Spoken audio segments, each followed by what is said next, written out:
Hello बच्चों, कैसे हो आप सब। Good morning. Sheetla coaching classes में आपका स्वागत है।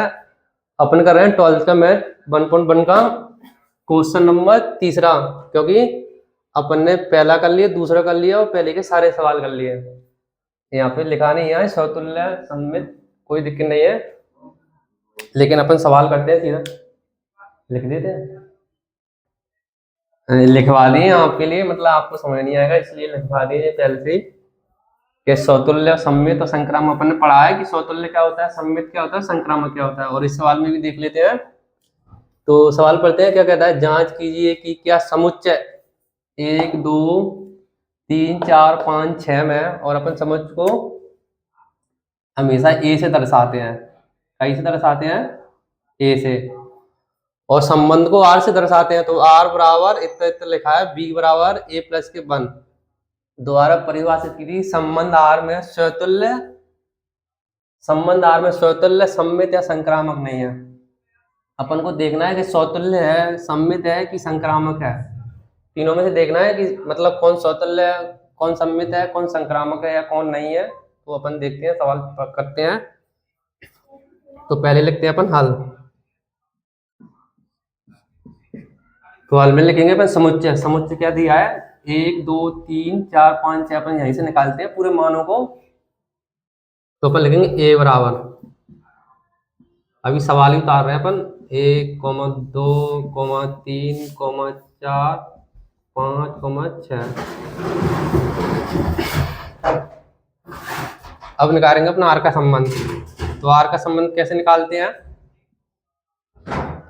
आर का संबंध निकालने के लिए बताया था कि ए और बी, तो अपन को बी तो दिया है, ए प्लस के 1 दिया है, तो अपन ए का मान रखेंगे। ए का मान क्या है यहाँ पे, अपन मतलब समुच्चय ए को ए से दर्शाते हैं, तो ए का मान रखेंगे पहले अपन 1, तो यहाँ पे 1 रखेंगे।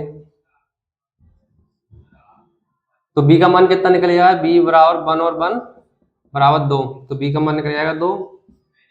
ऐसे ही अपन निकालेंगे। अब रखेंगे अपन 2, तो यहाँ पे 2 रखेंगे, 2 और 1 3, तो 3 निकल जाएगा। पहले सवालों में निकाला था ना, वैसे सेम ऐसे निकालना है। तो अपन ने 2 रख लिया। अब रखेंगे अपन 3। अब 3 रखते हैं, 3 और 1 4।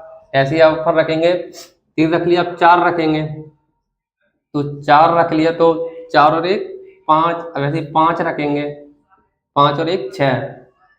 अपन 6 से आगे नहीं जाएंगे, क्योंकि अपन को जाना करते हैं 6 तक। अपन समुच्चय ए को बस 6 तक ही ले जा सकते हैं, 6 से ज्यादा नहीं ले जाएंगे। अब कंडीशन देखते हैं स्वतुल्य के लिए। तो कंडीशन डाल लेते हैं अपन पहली। अपन ने पढ़ा है पहले ही स्वतुल्य क्या होता है। स्वतुल्य के लिए तो स्वतुल्य क्या बताया था। स्वतुल्य के लिए बताया था कि मतलब जोड़े में होनी चाहिए। जोड़ा कैसे, जैसे एग्जांपल ले लो, एक पहले बताया था ना, 1 2 2 3 और 3। ऐसा कुछ दिख रहा है इसमें, ऐसा नहीं दिख रहा, तो अपन सीधा डार्ट लिख देंगे। अब डार्ट ही लिखेंगे, क्योंकि अपन ने पहले भी पढ़ चुके हैं। क्योंकि ए का स्वरूप नहीं है आर के साथ, अतः यह स्वतुल्य नहीं है। नहीं है, अपन डार्ट करेंगे अब, क्योंकि अपन पहले कर चुके हैं। हर बार भी नहीं लिखेंगे। अब कंडीशन लिखेंगे हम सममित के लिए। कंडीशन डाल देते हैं सममित के लिए अपन, सममित के लिए। तो सममित क्या कहता है, सममित कहता है अगर ए और बी अगर इसमें है, तो बी और ए भी होना चाहिए। मतलब पलटा हुआ, जैसे एग्जांपल ले लो, जैसे 2 और 3 है, तो 3 और 2 भी अगर होना चाहिए, तभी ये सममित होगा, तभी इसको ये सेटिस्फाई करेगा, नहीं तो नहीं होगा। तो अपन अब देख लेते हैं, इसमें उठा लेते हैं अपन, पहला ही उठा लेते हैं, 1 और 2 कोई भी उठा लो, तो 2 और 1 होना चाहिए। साफ साफ लिखते हैं, रुको 1 मिनट। अपन ने उठाया 1 और 2 का स्वरूप उठाया, तो ये वो होना चाहिए 2 और 1 का स्वरूप, क्योंकि ये पलट जाता है, तभी ये आर के साथ संबंध बनाएगा अपना।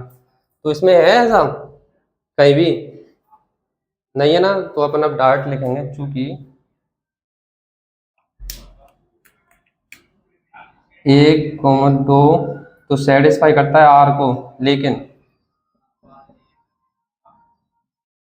2,1 का स्वरूप नहीं है आर के साथ, अतः यह तो अपन लिखेंगे चूंकि यह सममित नहीं, बिल्कुल इजी सवाल है, पहले ही अपन ने की थी। अपन लिखेंगे संक्रामक के लिए, अपन लिखेंगे कंडीशन नंबर तीसरी क्या कहता है, संक्रामक के लिए। पहले डाले थे अपन कंडीशन संक्रामक के लिए, तो संक्रामक बताया है पहले सवालों में, वैसे सेम इसे भी करते हैं संक्रामक के लिए। तो संक्रामक क्या कहता है कि अगर कि आर में अगर ए और बी अगर है, ए और बी और सी अगर है, तो ए सी भी होना चाहिए, तभी ये आर के साथ संबंध बनाएगा, नहीं तो नहीं बनाएगा। तो अपन इसमें देख लेते हैं, अपन कोई भी उठा लेते हैं, तो ए और बी का उठा लेते हैं, 1 और 2, तो बी 2 से स्टार्ट होना चाहिए, तो 2 से स्टार्ट है, तो अपन 2 और 3 का लेंगे, तो ए सी क्या हो जाएगा, ए का मन कितना है इसमें 1 और सी का मन कितना है 3, तो 1 और 3 है कहीं, 1 और 3 कहीं नहीं है, तो अपन क्या कहेंगे कि ये संक्रामक नहीं है। सेम पिछले जैसे सवालों को जैसा ही है, और कुछ नहीं है इसमें, अपन को बस इतना देखना है ये संक्रामक है कि नहीं है। तो अपन लिखेंगे चूंकि 1 और 2 का स्वरूप तो है आर के साथ, उसी प्रकार 2 और 3 का भी स्वरूप है आर के साथ, वैसे ही सेम, लेकिन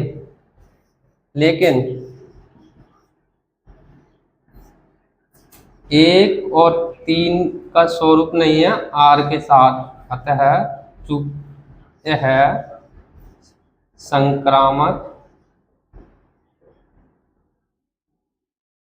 नहीं है। बिल्कुल आसान सवाल था, सेम अपन ने पिछले सवाल किए थे वैसे ही थे। अगर इसमें कोई दिक्कत आए या समझ नहीं आए तो आप कमेंट के माध्यम से पूछ सकते हैं, और हम आपके सारी समस्याओं को समाधान बताएंगे।